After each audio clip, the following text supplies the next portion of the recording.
Son lien avec la présidence de la République a commencé bien avant sa candidature.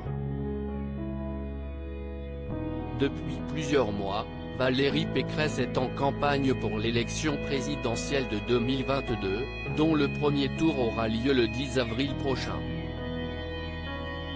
Plus que quelques jours donc pour cette native de Neuilly-sur-Seine, de faire ses preuves et séduire les derniers indécis qu'elle pourrait amener à voter pour elle.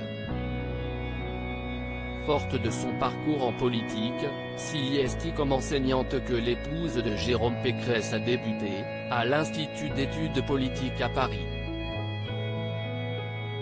En 1997, elle entre au service d'un président de la République en tant que conseillère. Jacques Chirac.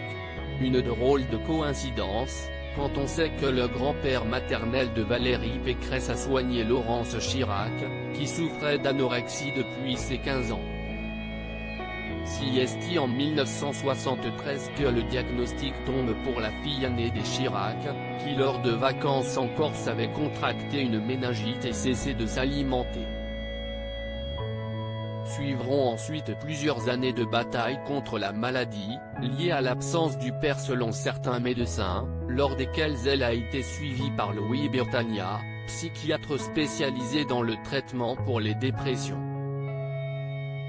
Praticien attaché dans le service de psychiatrie de l'hôpital Cochin de 1955 à 1985, le grand-père de Valérie Pécresse a notamment été le médecin d'André Malraux, à partir de 1966 jusqu'à sa mort. Valérie Pécresse inspirée par son grand-père malheureusement, si le médecin visionnaire décrit par Valérie Pécresse qui était raide dingue de lui a aidé un grand nombre de patients, pour Laurence Chirac, l'anorexie finira par prendre le dessus jusqu'à ce 14 avril 2016, où elle s'est éteinte des suites d'un malaise cardiaque. Toutefois, si elle n'a pas choisi la même voie que son grand-père, la candidate LR nourrit avec lui une ambition commune: j'ai grandi avec cette idée de vouloir réparer les âmes.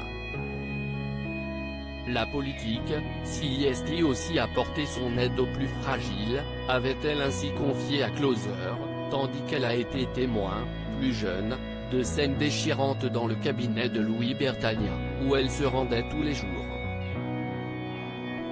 Loting Widget.